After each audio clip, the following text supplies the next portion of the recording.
Welcome in, friends. So glad you made it to the class tonight. Over the next hour, we're going to show you how to get your home ready for a grid down event, whether you're sitting in 100 acres or up on the third floor of an apartment in town. But before we start, we'd like to kind of get to know you for just a minute. So if you would, just go ahead and drop in the chat where you're watching from. We love to see where everyone is coming from. So just type in the chat or comments where you're located, your state or town, or if you're outside the U.S., what country you're from. And that would be super helpful for us, and it'd be cool to get to see where you're joining from. Okay, so let's get rolling here with our class. That's right. So picture this. A storm rolls through tonight. Your power goes out, and it doesn't come back on tomorrow, or the day after, or the day after that. Day one and day two, honestly, they feel a little bit like a camping trip. I know my kids would love it. But, maybe even an adventure. But somewhere around day 3 or 4, the adventure is over. The freezer's thawing, the phones are dead, and you walk over to the kitchen sink, you turn the handle for the 100th time, and nothing comes out. So here's my question, and I don't want the answer you wish were true. I want the one that's actually true at your home right now. When your family wakes up on day 4, where is your water coming from? Exactly what are you eating? And how are you going to stay warm or cool depending on the season? Tonight, we're going to walk through this, and you're going to leave with one clear next step. That's right. So, real quick, just so you know who's talking with you, I'm Nick Meissner. And I'm Lisa, his wife. We live off the grid up in the mountains of Idaho. Our water system is from a spring in the mountain. We make our own power from the sun. We heat with wood, and we've been at this for about 25 years now. But a lot of folks don't realize that Lisa and I both grew up in town, actually. Yeah. So if that's where you are and you're wondering how any of this applies to you, well, that was once us too. And it absolutely applies to you. And, we've spent years studying this grid down problem in particular, such as EMPs that some of you may have heard of. And we actually sat down with the congressman who was instrumental in founding our nation's EMP commission. And the EMP threat is one that a lot of folks have asked about. And it's definitely not the only potential for trouble with the power grid, but it is something that our government has been concerned about in this modern age. So we're going to dig into this a bit and what you can do about it. All right. So first, let's take a quick look at what a grid down EMP event actually is in plain English so we can all understand. Yeah. Then the evidence that it's a real possibility and not a science fiction movie plot. Then the trap most folks fall right into the second they hear the word EMP. Then we're going to cover the 4 systems that actually keep your family safe, each one with a simple first step that you can take wherever you are located. And before we wrap up, we're going to nail down your one next step. Oh, and we're also going to point out the single biggest mistake that we watch good people make, the one that costs them thousands of dollars on the wrong gear. So keep an ear out for that. That's right. Now, like I mentioned, there are different scenarios that could impact the power grid. One that's already happening and is predicted to get even worse is simple overload from the explosion of data centers and the migration to electric cars and electric appliances in the house and all these kinds of things. And, just last year, the Department of Energy issued a report predicting that this overload will cause more and more blackouts to the point where by the year 2030, which is in just 3.5 years right now, we could see an average of over a month of blackouts in America every year. Over a month of blackouts each year. Just let that sink in for a minute. So that's the power grid threat that almost certainly will happen to some extent. But many of you are wondering about EMPs. Now, I don't want you taking my word for the threat. I want you to hear it from a man who studied it for Congress. Roscoe Bartlett spent 10 terms in the House. He's got a science background, and he sponsored the legislation that created our country's EMP Commission. He also set up his own off-grid home, by the way, which is an interesting little fact. You may have seen the video that we did of that in the past. But listen to former Congressman Roscoe Bartlett describe EMPs. There's a phenomenon that well plan percent of weapons that the average citizen may not know about. That is called EMP, and this is an electromagnetic pulse. It's produced various ways. But the most widespread pulse would be produced by a nuclear weapon detonated at the atmosphere. What the EMP does is to, if it's strong enough, and 100 kilovolts can be strong enough, it fries all microelectronic. That means there will be no more computers, your cars, all of them. There will be no more electricity. I sponsored legislation about 6 years ago that set up an EMP commission. So let me put that into everyday terms for you. An EMP is a short but powerful burst of electromagnetic energy, and it can come from a nuclear weapon set off high above the atmosphere, or it can come from the sun, a big solar or geomagnetic storm.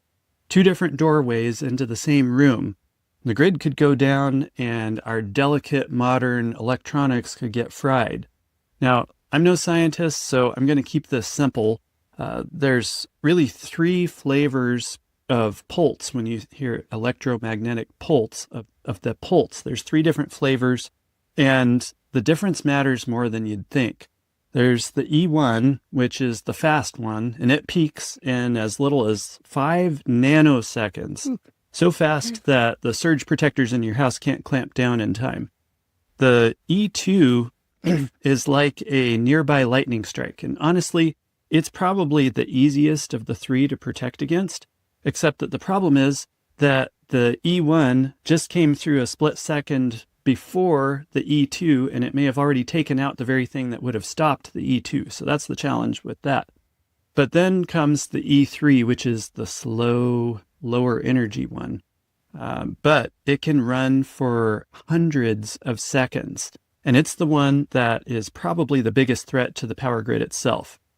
Here's the key to hang on to, though. A solar storm only carries that third type, the E3. A nuclear EMP carries all three at once, and that's what makes it so nasty. Ooh. The grid is a really soft target. The power company has thousands of miles of wire strung out all over creation. Yeah. And that wire acts like a giant antenna. It picks the pulse right out of the air and conducts it straight into the transformers and the equipment. So it isn't just energy hitting your house out of the sky. It's everything that's connected to those long wires. Anything tied to the grid is the most exposed and hardest to protect, which, when you stop and think about it, is just about everything in a modern home. That's true. So the second that people hear the word EMP, part of the brain files it under science fiction. That's what it sounds like. So let me give you the hard history, because this has already happened more than once. I don't know if you realize that. But if you go back to 1989, the solar storm that knocked out Quebec, their power grid went from running normally to total collapse in 92 seconds. 6 million people were in the dark from the sun. Wow. It was from a solar storm. No bomb. It wasn't an enemy. It was just a bad day of space weather. And here's what it looked like on the meters. Take a look at that. And also, here's a clip of when it happened, and they were still trying to figure out why it was happening.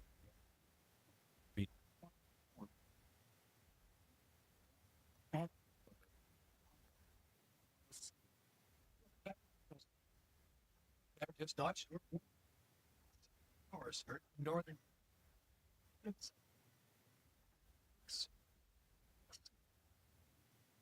They don't. Or it's the largest. This section. Basic. Back on Earth. Wow, that's quite something. Yeah. Honestly. Let's go even back farther, though. Mhm. So in 1859, what is called the Carrington event. Sorry, the Carrington event. It was the biggest geomagnetic. Sorry, I'm just big words here. It was the largest geomagnetic storm in modern history. So intense, it sent sparks flying off the telegraph lines and actually started fires. That's for real. That actually happened. This really happened in 1859. That barely touched daily life because daily life back then didn't run on electricity or electronics. But today, for us, it would be a very, very different story. That's right. Then there's the Lloyds of London. They're the big insurance company. And insurance companies, friends, they don't get paid to be dramatic. They get paid to be right. And their report says that a Carrington-level storm is, in their words, almost inevitable eventually. And here's the number that stopped me cold. 20 to 40 million Americans at risk of an extended outage lasting anywhere from 16 days to 1 or 2 years. Now just think about that for a minute. Blackouts that drag on for months just from the sun. Just amazing, mind-boggling to think about it. And here's the actual quotes from the executive summary, in that these are actually screenshots of the document, friends. I'm not making this up. And here's the part that most folks never stop to think about: why the grid wouldn't just flip right back on. Those giant transformers that run our grid, we don't make them here anymore. Listen to Congressman Roscoe Bartlett again on this topic. Yeah, events in the future, the power grid will go down, not come back. It would have went down. Some of our large plants were just damaged beyond use. Don't make any of those in this country. They're made overseas, and order one, and 18 months, 2 years, they will deliver. So you order one, and a year and a half or 2 years later, they deliver it. And in the meantime... Yeah, we did film this interview with him a while back, but I checked recently, and it's still that length of a delivery time, in some cases maybe even longer. Now, picture needing hundreds of these at once from a large-scale solar storm or nuclear EMP or something like that. And picture you've got a whole bunch of them being needed at the same time, with the whole world standing in line ahead of you.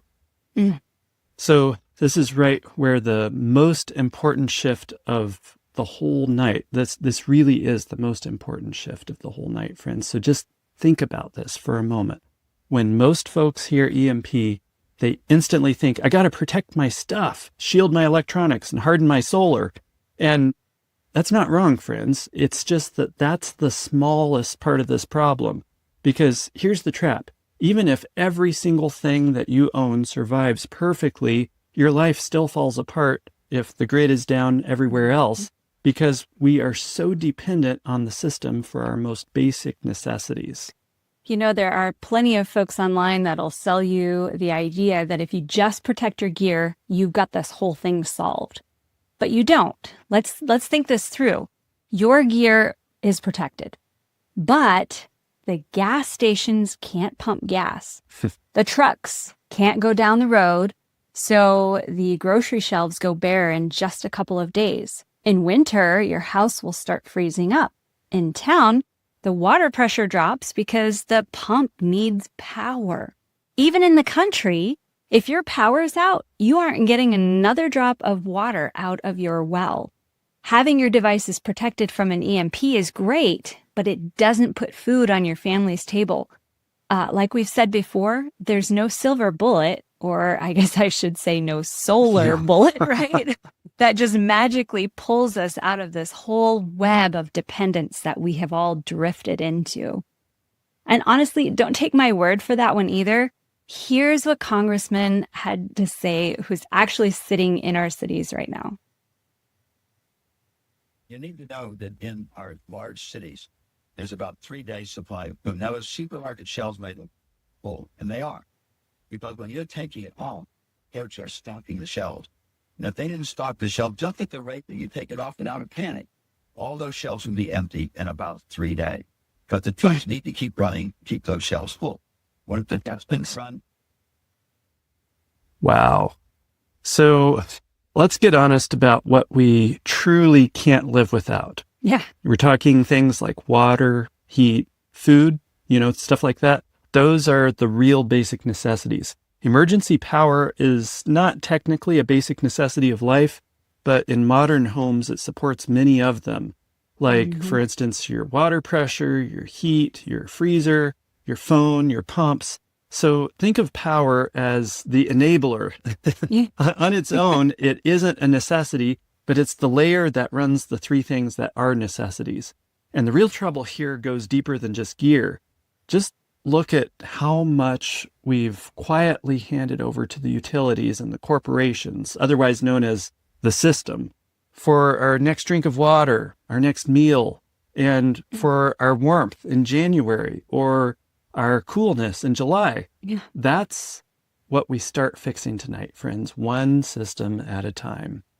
That's right. So here's the good news. And it's the reason that I'm not here just to scare you. You don't fix this with one big giant purchase. You fix it with 4 systems, and you build each one a single layer at a time.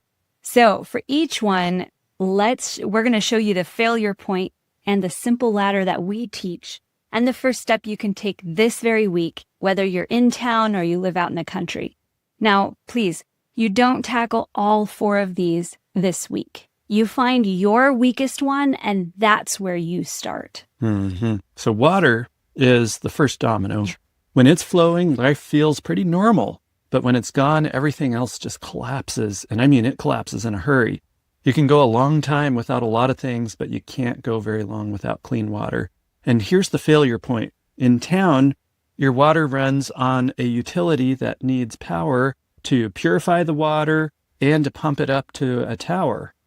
A private well, if you're out in the country, it needs an electric pump to pump the water up to your house and pressurize it. And if the grid drops, your water can stop within hours or even minutes as far as that goes. Every family is somewhere on this water ladder, whether they realize it or not. Level 1 is stored water, and every single person here can do this one. Level 2 is having a source of water, like a creek, a lake, rain catchment, plus a way to purify it. And that's your bridge for when the stored water runs low. And then level 3 is an independent supply that just keeps flowing whether the grid's up or down.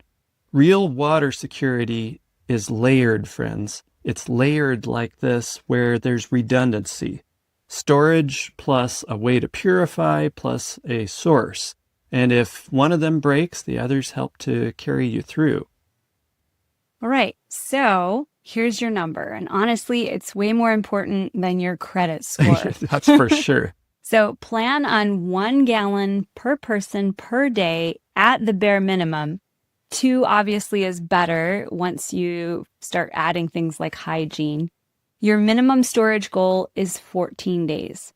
FEMA talks about prepping for 72 hours, and that's certainly better than nothing. But friends, that just is simply not enough. Yeah. A family of 4 times 1 gallon a day times 2 weeks comes out to 56 gallons.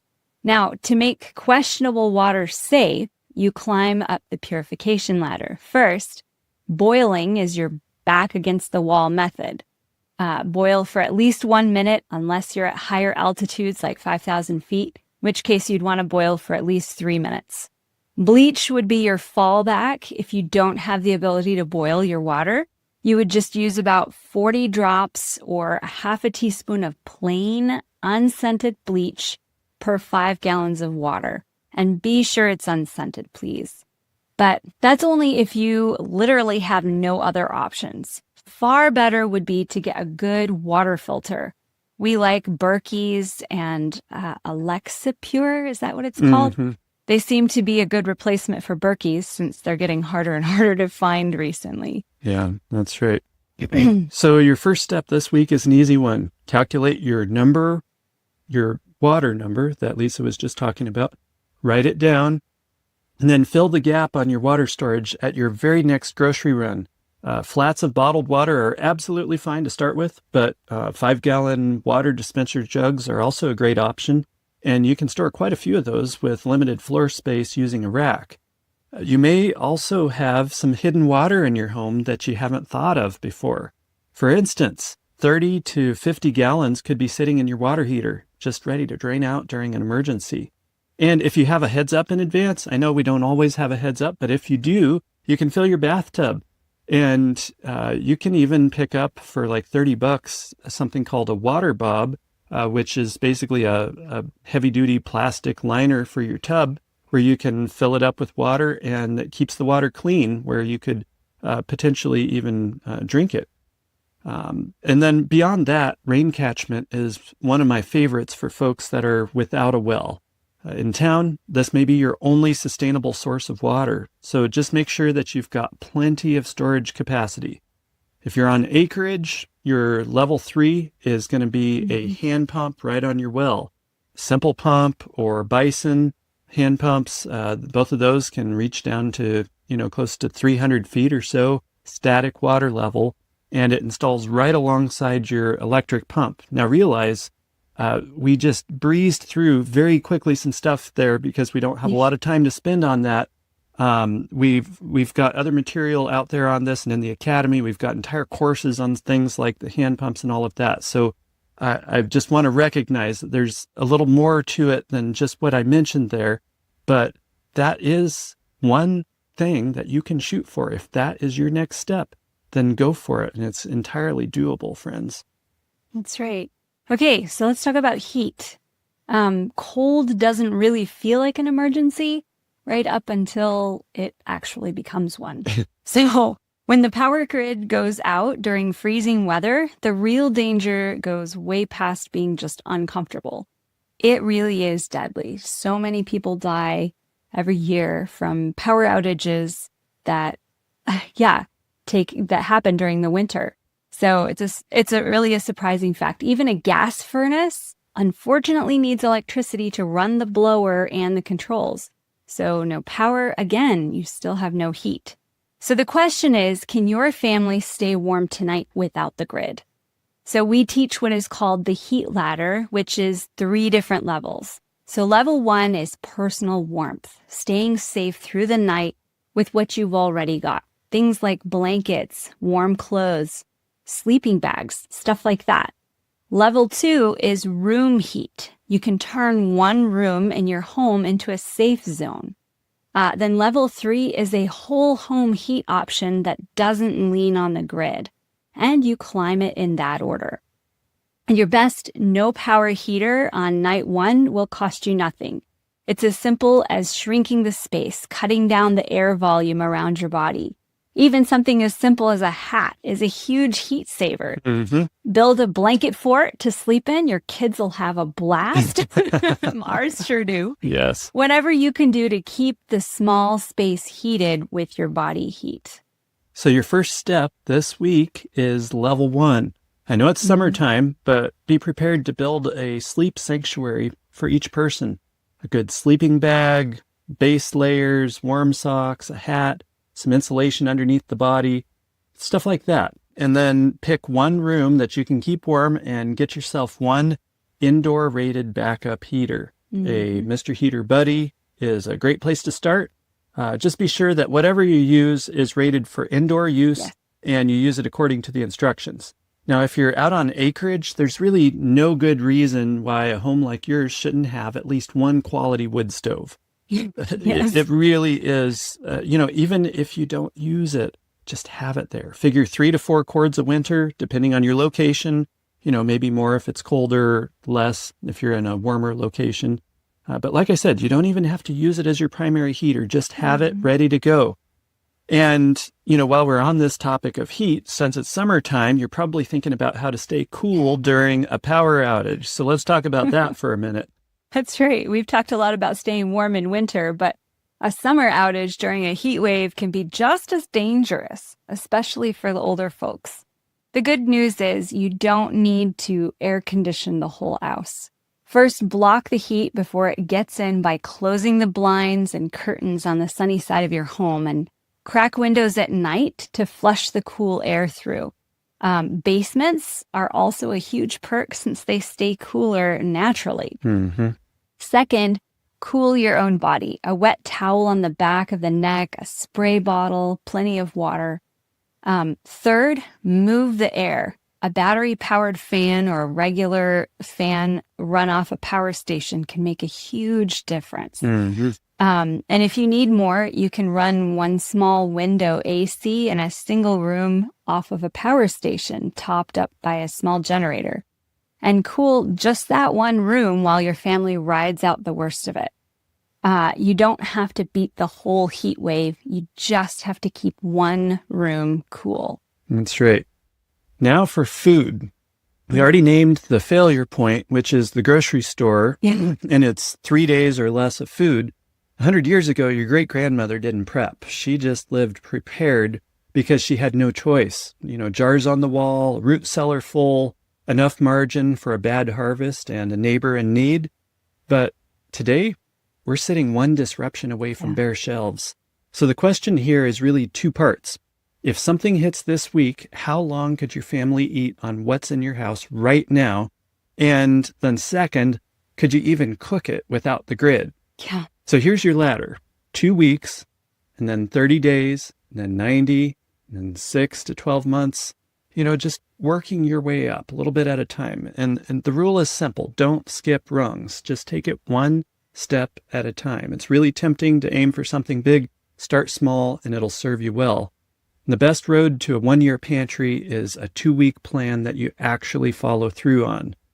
2 things make it work really well. First is a rotating pantry.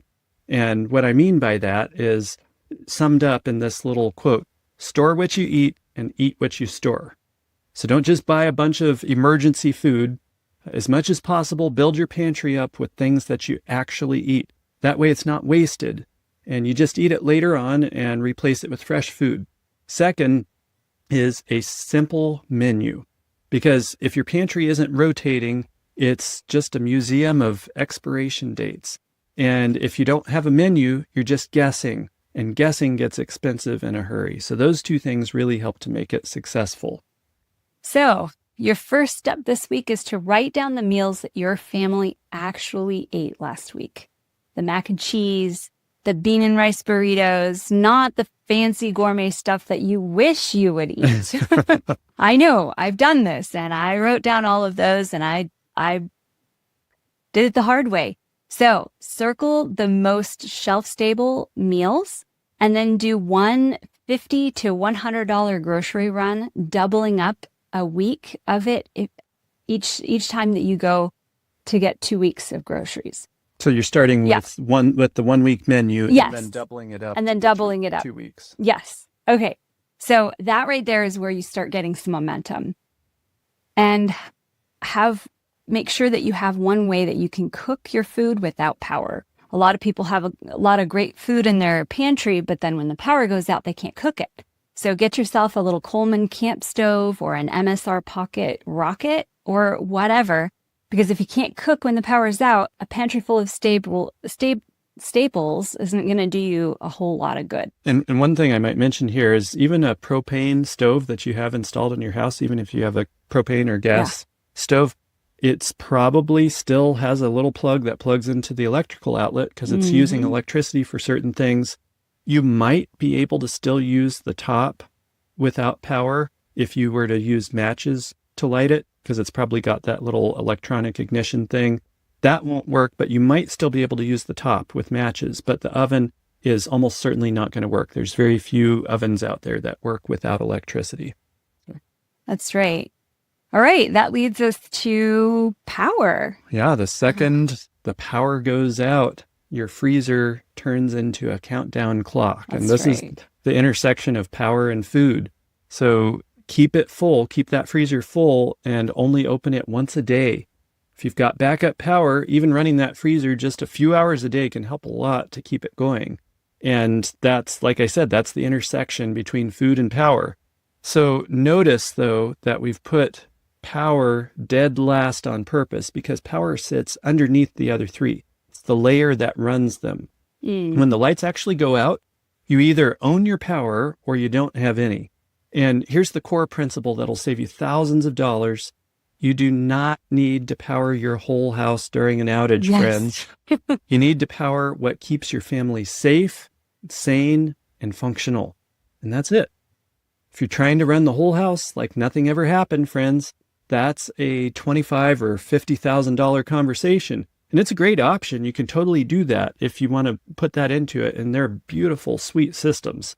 But if you're just trying to keep your family fed, warm, and connected, you can do that for a small fraction of that. So your first step here costs you nothing, and you can do it tonight. It's the 10-minute power down walkthrough. And here's how it works. You go, flip your main breaker off, and walk through the whole house. Write down every single thing that stops working. And that list right there is reality for you. That's exactly what your plan has to cover. Then you sort that list into 3 piles. There's the must-haves, the nice-to-haves, and the don't really need to haves. And here's the magic of it. The smaller you can get that must-have list, the smaller, simpler, and cheaper your whole backup power system gets. Now, let me show you how the one move that changes everything can make this number that's going to make you sit up straight. It's an amazing number. So just take a look at this for a minute. Say you cover your essentials, and it's about 3 kilowatt hours a day, which that's a small amount of power, but it's doable for just essentials like fridge, freezer, lights, maybe a water pump, stuff like that. So you've got 3 kilowatt hours a day, and you've got a small Honda generator running around the clock to keep your everything powered.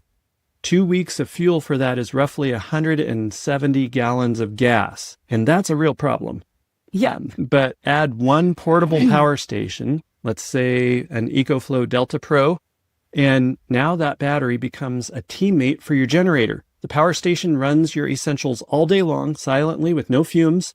And once a day, you fire up that generator for 2 or 3 hours just to recharge the battery.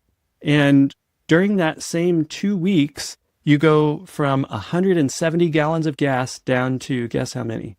19. 19. And that right there, friends, is the difference that the right plan makes. All right. So here's the power ladder. Level 1 is a bridge power, a quality generator plus a power station for your essentials. And most families will be able to get into that for like $2,000 or $3,000, or even less if your needs are just minimal. Level 2 would be a whole home backup. This could be a large standby generator with a transfer switch that quickly gets your power back up during a blackout. But level 3 would be true independence with a solar power system and a battery bank. But start at level 1. If you're in town or you're renting, a portable power station and a small generator used safely outdoors covers a whole lot, and there's no permanent install to mess with. If you're on acreage with a well, your biggest issue is the surge when that pump kicks on. Size the generator for that surge. Take a look at a soft start pump and keep your hand pump and stored water as your first layers. And measure before you buy. A $30 kilowatt meter on your fridge will be guessing every single time.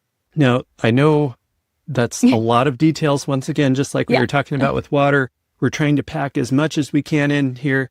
And so there's a certain level of detail that we don't have time to go into in this class, but we're just trying to give you a picture of what this looks like, friends. And, you know, if you need it, the details are there. We've got it in the Academy. I'm sure you can find it wherever, but just want you to have a picture of what this looks like. Now, remember that mistake that I told you we were going to circle back to? Well, here it is.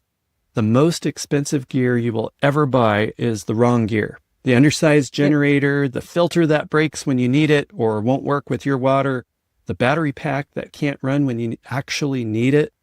I'd say probably 80 to 90% of the problems that we see could have been headed off with the right help up front. And it's not unheard of for these kinds of mistakes to cost in the thousands, to be honest. Yeah. So that guessing all by itself is what can quietly cost you money and also time in trying to research upfront and make the right decisions. But the costliest mistake of all has nothing to do with money. It sounds like this. Oh, I'll get serious about this later when I've got more time, or when I've got more money, or once we finally move and have a little land. Can't tell you how many times I've heard that. And I've watched good people say exactly that for years while nothing changed for them. So hear me on this, friends. Waiting on its own is not a strategy. Waiting all by itself is how 5 years slip by and nothing gets done. You don't have to be completely ready right now. You just have to start. That's really the key. That's right. So here's the framework to carry out of here tonight. First, find your weakest link. Water, heat, food, power. Which one would hurt your family the most today? Second, take one next step on just that one thing in the next 24 hours. And third, repeat this next week or even next month with the second thing on your list. And I'll give you our rule on this. Please do not walk out of this class with only good intentions. Good intentions never kept anybody warm, but one real step does. But let me be honest with you about why people stall out, even with a framework that's this simple. Doing it by yourself is just plain hard. Every answer leads to 10 more questions. Does this hand pump fit my well? What's the static water level? How big of a generator do I really need? Is that battery pack big enough, or do I need to get a bigger one?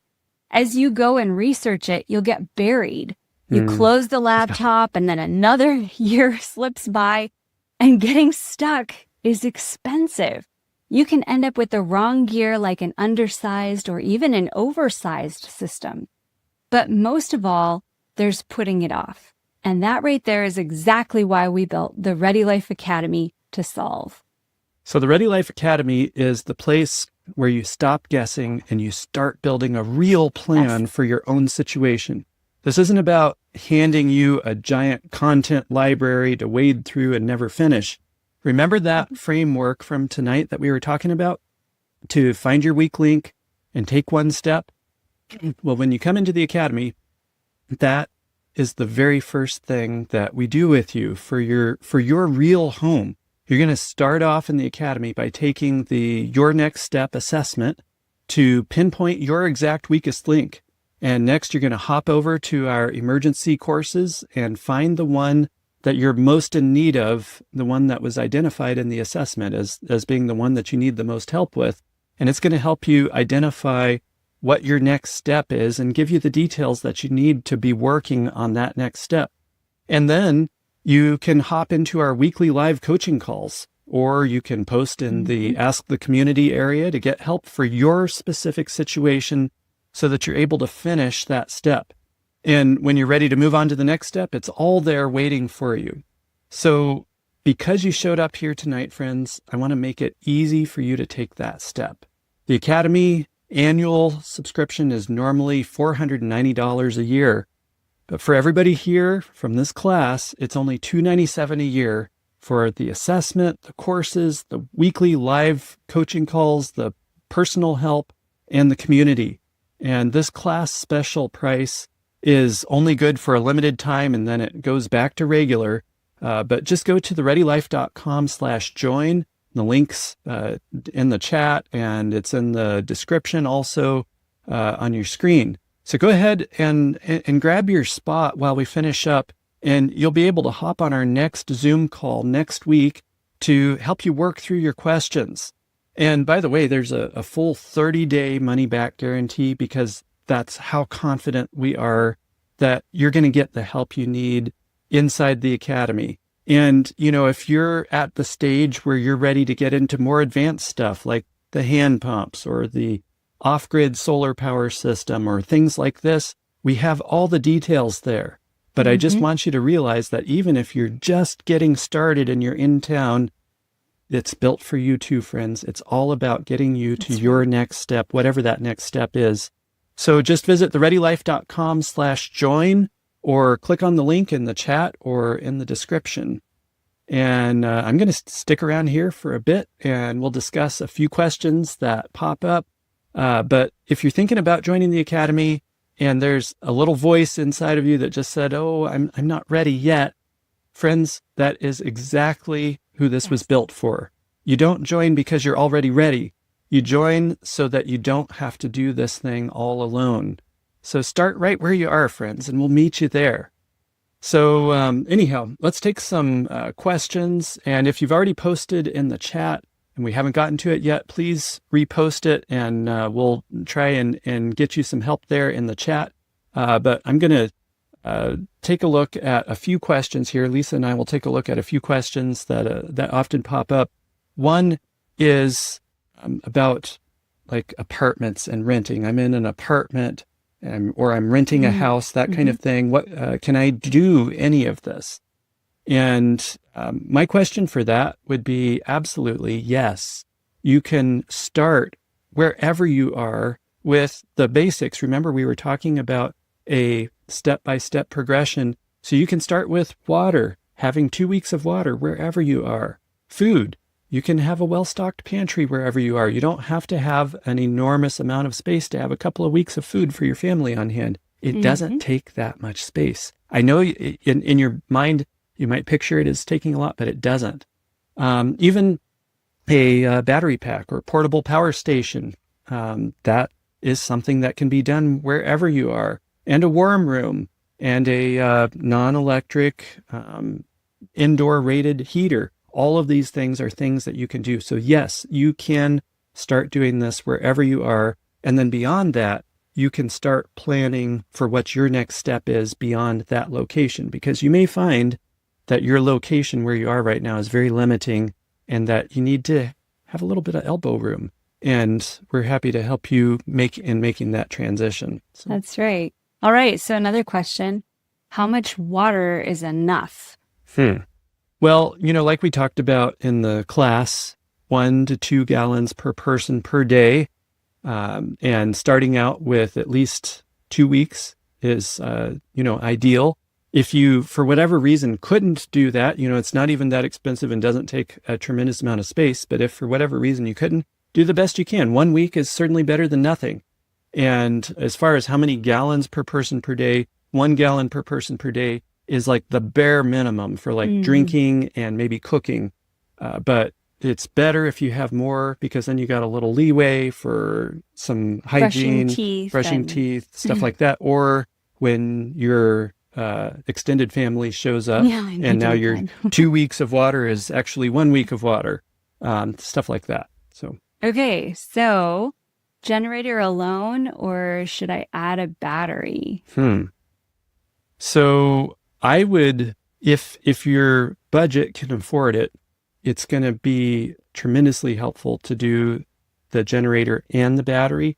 I still say your first step is a generator. If you could only do one thing, a small generator, size it where it's large enough to power your largest need.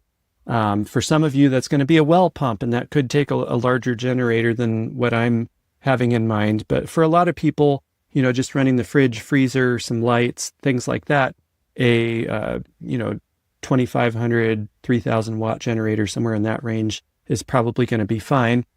And that will also charge up a power station, a portable power station too, when you get one. But as soon as you can add a portable power station into the mix, that's going to dramatically reduce the amount of fuel that you need, or the amount of time that you can go with a small amount of fuel. And so that's going to be really, really helpful. And then on down the road, if you're able to, you could add some solar into the mix. But the solar is probably, when we're talking these portable stations with little portable solar panels, it's probably not going to have as big of an impact as you might be imagining. I think it's going to take more solar panels than you realize to produce enough power to actually take care of your needs for a day. So that's why the generator is a really important starting point. I keep seeing these ads for these like solar generators that you can just kind of like click and buy, and it comes with solar panels and everything. Why can't I just do that instead of a generator? Well, like I was saying, it's most likely going to take more solar than you realize to consistently produce the amount of power you're going to need. Now, if you only need a tiny amount of power, then sure, some of these, one or two of these portable solar panels might work for you. But just charging up your phone, maybe. yeah, but if you're running fridge, freezer, if you're using 3 or more kilowatt hours a day in emergency mode, it's going to take a sizable amount of solar. And then the question is, what happens on a cloudy day? Obviously, at night, you're not getting any production. But what about on a cloudy day? What if you get multiple cloudy days in a row? That's where the generator comes in. So leave the solar to your third step, where that now reduces your generator runtime even more. Mm-hmm. So the battery pack reduces it significantly. Then you add solar in and you can run the generator even less. And when it's sunny out, maybe you don't have to run it at all. Yeah, I think we ran the numbers once and we were looking at, if we used a battery pack and solar only to try and just keep a standard refrigerator running, the battery pack would run down, and no matter how much you kept that solar in the sun, it would never charge fast enough to keep up with the use of just the refrigerator. Yep. So that just kind of gives you an idea. And that was putting in as much solar as the unit could as the battery pack could handle. So that's just to give you an idea of kind of why solar generators alone are not sufficient to run some of your essentials in your home. Right. And inside the Academy, we have a sizing tool. It's really cool for sizing a portable power station and also one for a generator, but where you can just check boxes, for I want to power this and this and this. And, if you can measure your own power usage, that's the most accurate. But if you aren't able to do that, I've got some stock numbers in there, and it'll tell you exactly what size you need. And it'll even suggest exact model numbers, and it'll even have a link to the unit where you just click on the link and that's the one you need. So we're really trying to make this as user-friendly as possible for these kinds of things. And calculators like that for water usage and stuff like that, all these kinds of things. I think you're going to find that you're able to take your next step, and it's easier than you think. Easy. Yes. That's right. One step at a time. Okay, so how do I figure out what size of a generator I'm going to need to power my fridge and a freezer and maybe just a few lights or something? Well, I guess I was getting ahead of myself. The easiest way would be our generator sizing calculator. But, yes. Besides that, I would say look at your largest single appliance. Maybe it's a well pump. Maybe it's, refrigerator or freezer. When it turns on, it surges a little bit. So maybe it uses 300 watts when it's running, but it surges to 900 or 1,000 watts or whatever. Whatever is your largest thing, or however many things you expect to be on simultaneously, make sure that you've got some headroom above that. You don't want to max out generators. They're not made to be maxed out. They really like running at about 50 to 80% capacity. That's their sweet spot. So if you need 1,000 watts, then you'd want to, if possible, have at least 1,500 to 2,000 watts continuous power from the generator, so on and so forth. So that's kind of the short and the skinny. It can get a little technical, and so that's why I built the calculator inside the Ready Life Academy. So if you want access to that and help, if you need to, if you run into roadblocks and have questions that you can't figure out, hop on our Q&A call next week. So just go to thereadylife.com/join, and you can be on the next call, or you can post in the community anytime. And we usually get answers up to those questions within a day or two. And so that's a little bit about generators. All right. Is it too late to start? Or maybe I'm overwhelmed. I don't know where to start. No, it's not too late to start. The best day to start was yesterday, and the next best day is today. So if you don't start now, you know where you're going to be next year. Yep. Who was it? One Wayne Gretzky, the famous hockey player, said, you miss 100% of the shots that you don't take. Yeah. And so that's what I would say, friends.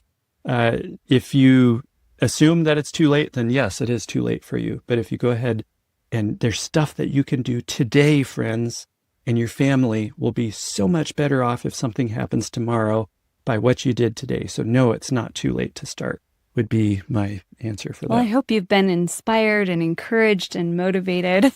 Yes. Mm. We just want to see your family get into a better spot, friends, a Yep. spot where you're able to be part of the solution in the hard days ahead instead of part of the problem, where you can provide the basic necessities for your own family and still have enough to be a blessing to somebody else.